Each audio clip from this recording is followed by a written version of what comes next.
Hello everyone, Genki here, and today we're finishing up my Oblivion Major Skills Only miniseries. We're going to be Oblivion with the Thief class. The Thief class has only one form of offense, Marksman, aka Archery. We also get access to the game's stealth skills, Sneak and Lockpicking, as well as the skills related to trading, Mercantile and Speechcraft.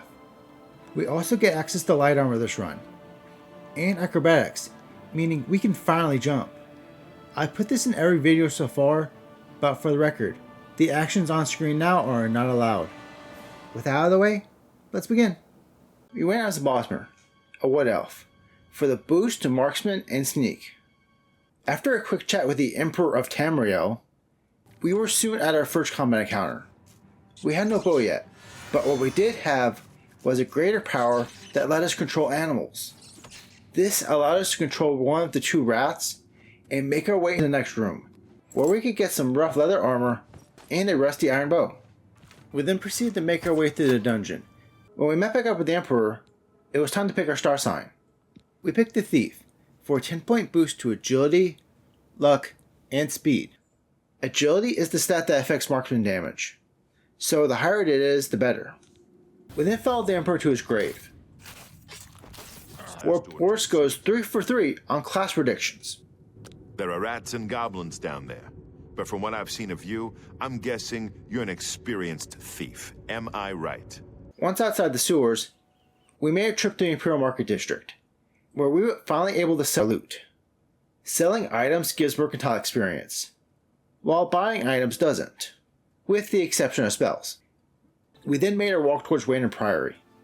I tried jumping every now and then to help boost our acrobatics skill. I also used the fur armor on bandits to help fill up our missing armor pieces. Upon entering Wayne Priory, we handed over the Amulet of Kings to Joffrey, who then supplied us with some regular leather armor and a steel bow. The Emperor's last remaining heir was in the city of Kvatch, and we were tasked with retrieving it. When we made it to the Kvatch encampment, we were able to take our first level up, where we put points to agility, endurance, and personality. We then made our way to Kvatch proper, and into our first Oblivion gate. The stunted scamps were all 2-shots with our bow, 1-shots with the sneak attack. Inside the tower, the Dromora were all 1-shots with sneak attacks, including the Sigil Keeper. For the Sigil Stone, I went with the Spell Absorption enchantment, which I put on our boots. With Kvatch now open, I grabbed Martin, but then decided to help with the siege of Kvatch. We did have some trouble with the scamps outside the castle, leading to one of the Kvatch guards going down. But with Martin and the Imperial Watch, the full-size scamps inside the castle were relatively easy. By taking the Count's signet ring and giving it to Savalian, he rewarded us with his armor. A light armor cuirass with a +2 to strength and endurance. I decided to wear it since this was the only challenge where we were allowed to. We also took the chainmail armor off the dead Kvatch guard, since it was better than our leather and fur. We could now take Martin back to Wayne Priory, which was under attack by the Mythic Dawn. They were there for the Amulet of Kings. Thankfully, Joffrey kept it hidden in a very secure location. With Wayne Priory no longer safe, we needed to take Martin to Cloudroot Temple, outside of Bruma. This gave us access to a horse. Once Martin was safe in the temple,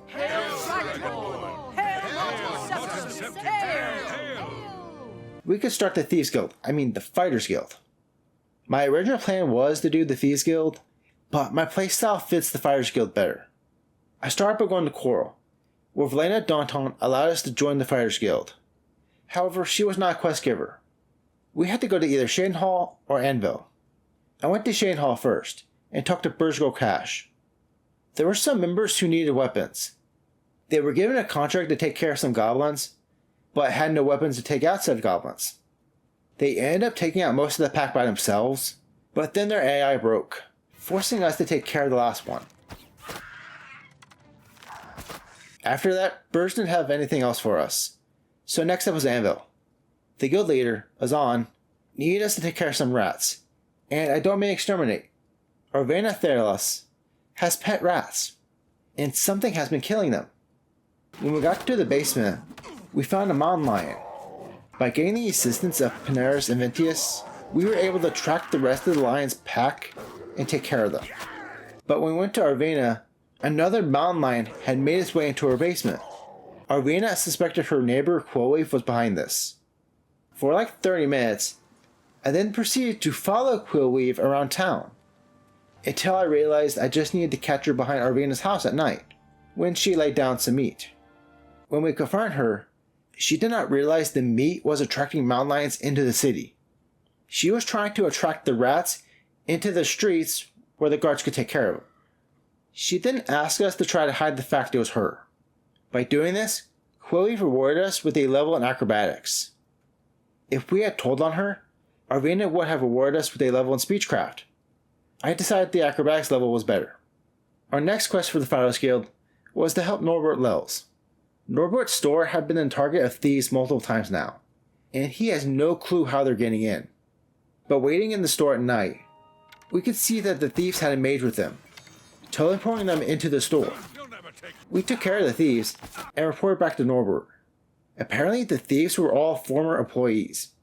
Following this quest, we were made journeymen and told to report to the guildmaster Valena Danton. Valena then told us we were ready to start performing some duties for the guild, and to talk to Modred Orient. Orient told us to find a guildmate named Magleer. Magleer defaulted on a contract, and we were to find out why.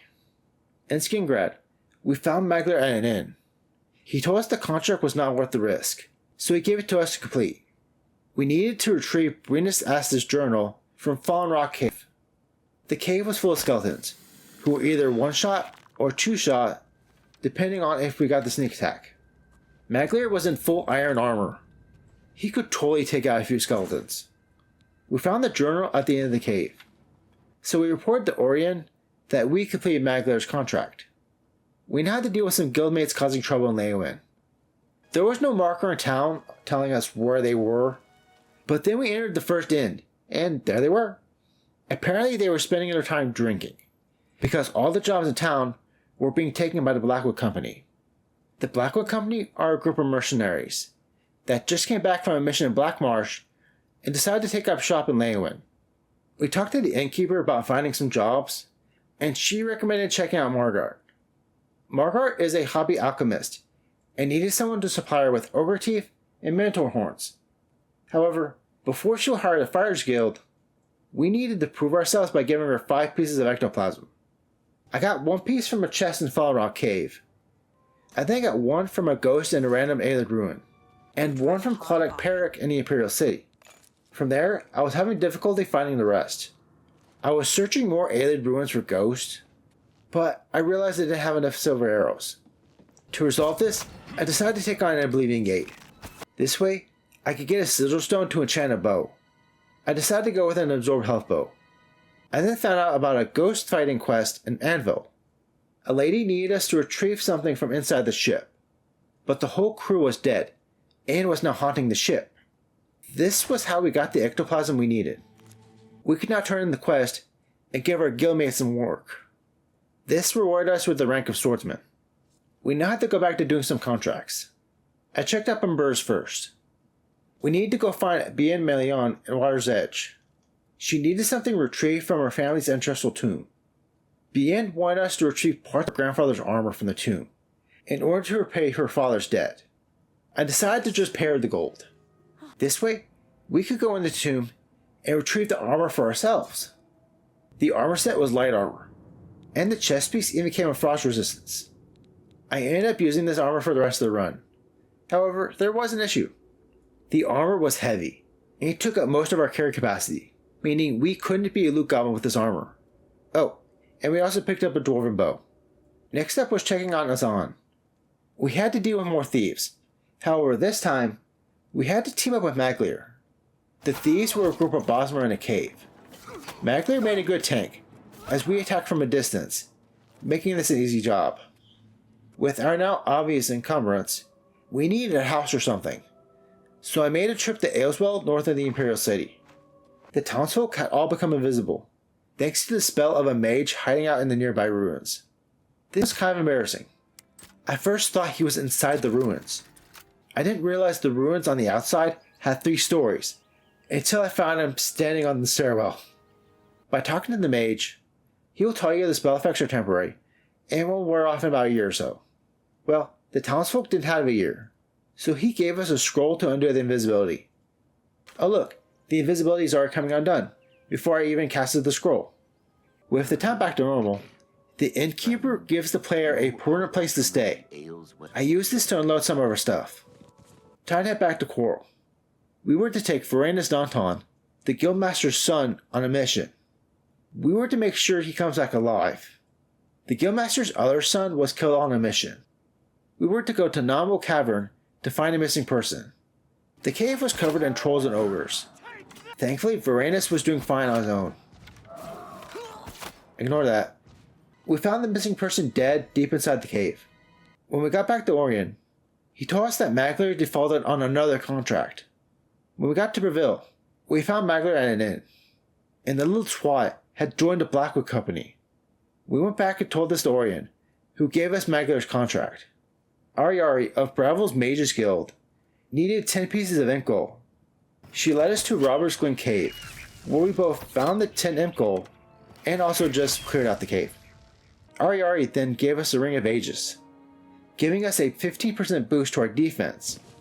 We were now a defender of the Fighters Guild. Orion wanted us to help him investigate the Blackwood Company. However, we had to meet him at his house. We needed to stop the Blackwood Company, but Felena Danton had gotten soft since her son's death.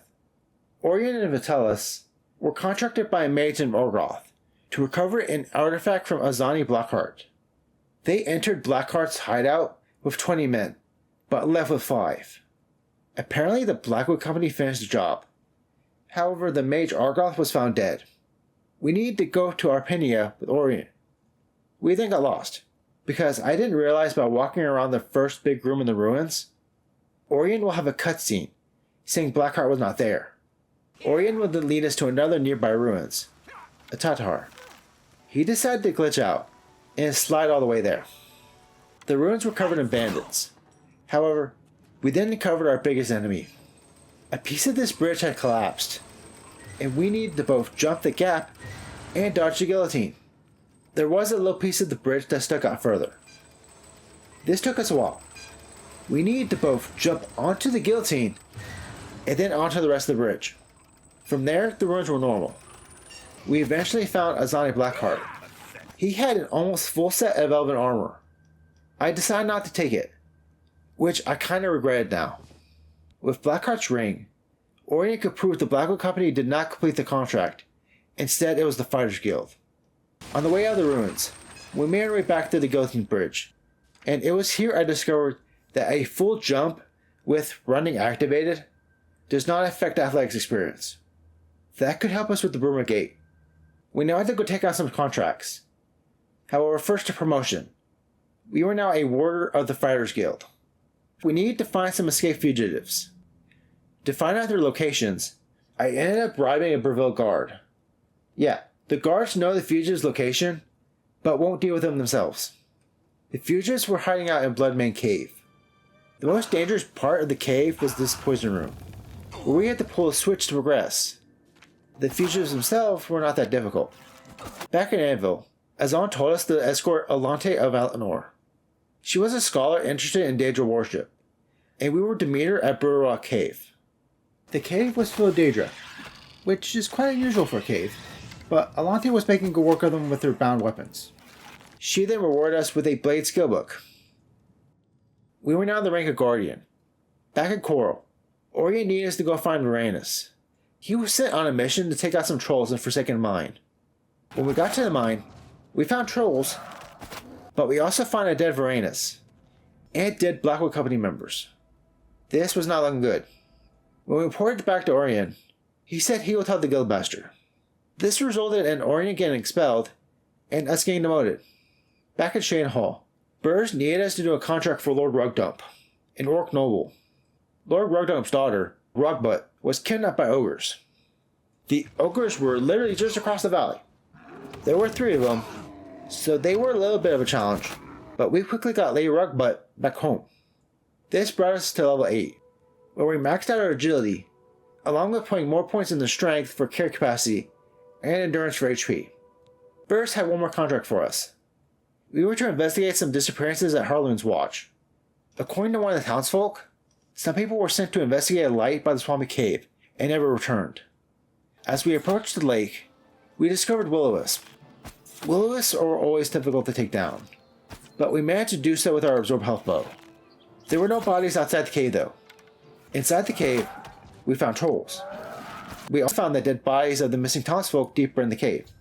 When we reported this, the lady bag of town asked us to take care of all the trolls in the cave. We did as she asked, and I don't know how it happened, but we somehow got athletics experience. Oh well. With the trolls gone, the lady in town gave us a ring of mind and body, giving us damage reflection and a boost to our strength. An anvil. Azan also had only one contract for us. The stone of St. Alicia had been stolen from a chapel in Bruma. Outside the city, we found Kiji, who was a member of the bandits that stole the stone. The bandits were attacked by ogres, and they took the stone from them. The ogres were hiding out in an alien ruin. We literally only need to take out 2 ogres before progressing further into the ruins and retrieving the stone. We were now back to our previous rank of Guardian. Also, Orion needed our assistance. It was finally time to take the fight to the Blackwood Company. We were to adopt Ajum Kajin, one of the Blackwood Company's leaders. He was at Glademist Cave. The Blackwood Company members were in either Dwarven or chainmail armor. They were also hitting pretty hard, leading to our whole armor set breaking. I temporarily replaced the armor with pieces of the Blackwood Company's armor, including a chainmail armor that resisted normal attacks. With all the mercenaries dead, Ajum Kajin voluntarily surrendered. Back at Orion's house, we now had to interrogate him. I tried not to kill him as I turned him into a pincushion. Ajum Kajin eventually revealed their leader was Rizikar, before killing himself. He apparently had a ring that did 150 points of fire damage to himself. We were to now infiltrate the Blackwood Company as a recruit. Our first mission was to help a group of other members deal with a group of goblins attacking Water's Edge. Before leaving, GTMZ gave us a bottle of history sap, saying it will make us stronger. We then passed out, and when we came to, we were at Water's Edge, and the whole town had been overrun by goblins. We dealt with them and were then told to check the homes. We found 2 more in a house, but the goblins were strangely non-aggressive. We then passed out again, and woke up in Orion's house. We told him of our mission, and he asked us to go back to Water's Edge. The entire town, -1, was dead. We were not killing goblins. We were killing the townspeople. We reported to Dorian, who thinks it must have been an effect of the history sap. We must destroy the tree the Blackwood Company are using to supply them the sap. When we entered the Blackwood Company's headquarters for a second time, we were called out as a Fighters Guild spy. The mercenaries in the lobby were equipped with magical items, so we had to be careful taking them out. I used our absorb health bow in order to tank the damage. We then confronted GTMZ. On his body was a key to Rizikar's room. Rizikar was bulkier than GMZ, but he just couldn't dash out enough damage to harm us. On his body, we found the key to the basement, where we found the history. By throwing some metal pipes into the machinery, we were able to destroy the machine and the history along with it. We were then confronted by Maglier, who claimed we took everything from him. No, Maglier. You did this all to yourself. We can now report back to Orion, who told us to go tell Valena Danton. Reporting the fall of the Blackwood Company caused the Guildmaster to strip away our rank of champion, but then make us the new Guildmaster. I was never made champion. I was still Guardian. I think it missed an advancement. Our first duty as Guildmaster was to name a second in command, and who better than Mordred Orion? I was just getting used to being retired. You can see how good my painting is getting. Take care. With this, we could return to the main quest. If you had forgotten, we left Joffrey hanging in the courtyard of Cloudrow Temple. We needed to go to Imperial City to meet up with Boris. Boris was being tailed by a Mythic Dawn agent. On his body was Volume 1 of Mankar Cameron's Commentaries on the Mysterious Arxes. By talking to Tarmina at the Arcane University, we could get Volume 2 and a lead to Volumes 3 and 4. At the first edition bookstore, the owner had a copy of Volume 3, but it was a special order for another customer. By waiting for the customer, we could scare him into giving us the book and a word to get Volume 4. We needed to go into the sewers they meet someone named the Sponsor. I could not get a clear shot at Raven Cameron, so I first took out his henchman before having Boris take out Raven Cameron, who was holding Volume 4.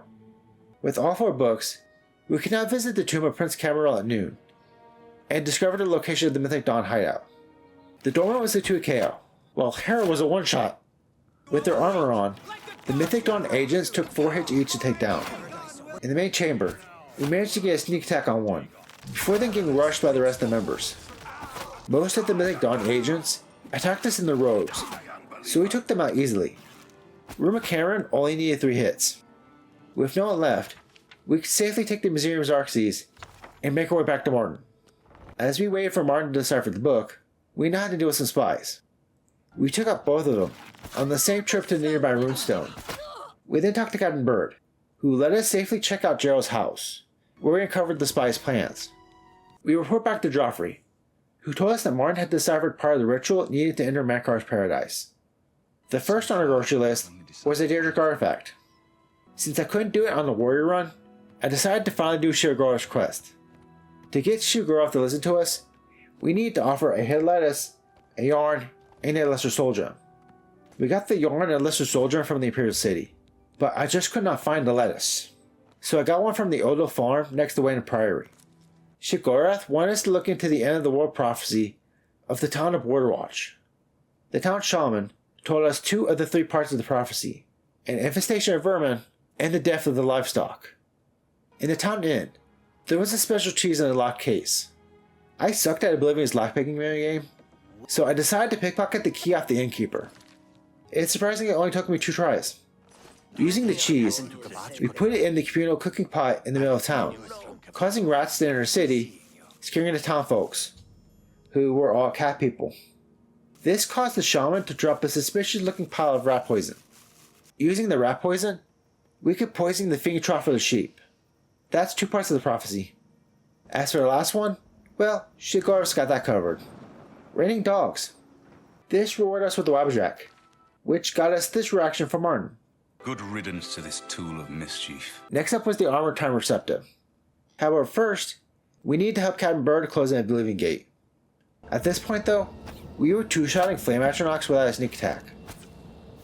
Low-level Daedra were no problem. For the Silverstone, I wanted the fire damage enchantment, which I put on our Dwarven bow. In order to retrieve the armor of Tiber Septim, we needed to go to the ruins of Sankrator. Along the way, Prior Mabrel's horse got frightened and ran off from a wolf. I tried to find him, but he was too far gone. Well, until I saw the horse running up the mountain, being chased by the wolf, but also a freaking bear and an imp. Like, what in the world? We could not save the horse in time. Looks like we're walking.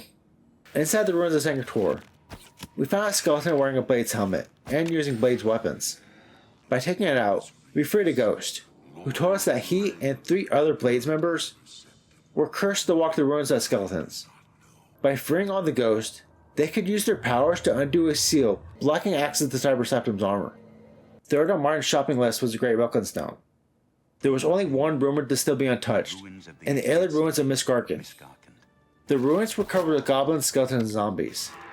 Nothing we couldn't handle. We even found ourselves a second Dwarven bow, so I could save the charges on our fire bow. When we reached the Great Welkenstone, I went for the sneak attack on the Kingdom of Skorken, which resulted with him going down in only 2 hits. Last on our Paradise grocery list was a Great Sigil Stone. We needed the Daedra to open a Great Gate outside Bruma. However, in order to summon a Great Gate, 3 normal gates needed to spawn. Learning from the Mage Run, I made sure to stand in the middle of the action. That way we could quickly walk into the main gate. I figured with the ability to jump, this could be a little easier than Mage Run. However, I ended up taking the wrong turn somewhere, wasting a minute or 2 of our time. Also, we could just barely not get this jump. I went the other way, but thanks to our earlier blunder, we just barely did not have enough time. I restarted from the broken walkway, and somehow, on our 3rd attempt, we managed to make the jump. It was also about this time I discovered you can run while crouching and not gain a flex experience. This run could have been so much easier. We got to the Great Sigil Stone with 4 minutes to spare. We could not enter Makar's paradise. As usual, the garden contained frost astronauts. When we reached Cathatet, I made sure to get a sneak attack off first, though he still required a total of 4 hits to take down. On his body were the bands of the Chosen, light armor gauntlets that were needed to progress further into the Forbidden Grotto. With this run, we were able to safely wear the gauntlets and not worry about experience. At the entrance, we only needed to take care of a single flame atronach before encountering Eldamil. Eldamil was a member of the Mythic Dawn, who now regretted his decisions. He wanted to help us escape the grotto, and join us in the fight against Makar. By playing along with him, we were able to escape the wrath of Orth. Ranyu, though, did catch up with us. Oh, and blocking the entrance to the next room was a freaking Daedroth. We had to use some potions, but we managed to power through its assault. In the next room, Eldamil took off the bands and joined us for the rest of the grotto, helping us fend off more Daedroths and Madrike. Once outside the grotto, we could make our way to Makar's throne room, where he went down in 2 sneak attacks. Well, that was underwhelming. Oh, by the way, if you don't make it to Makar's body in time, the game automatically puts the Amulet Kings in your inventory. With the amulet now in Martin's hands, we can go to the Imperial City, where Chancellor Akato formally named Martin as Emperor. However, then the Daedra attacked. We needed to make our way to the Temple of the One. However, it seemed all was lost. Marin's Dagon had made his way into the mortal world, but Martin had an idea on how to stop him. Inside the temple, Martin broke the Amulet Kings, giving him the power to defeat Marin's Dagon, ending the run. Here are my stats to prove I never gained a level in a minor skill. I hope you enjoyed this series. If you did, don't forget to like and subscribe. It's going to be a while before my next Oblivion video, but I had a lot of fun trying out different builds. See you next time, where I'm going to have a new Pokemon video for y'all.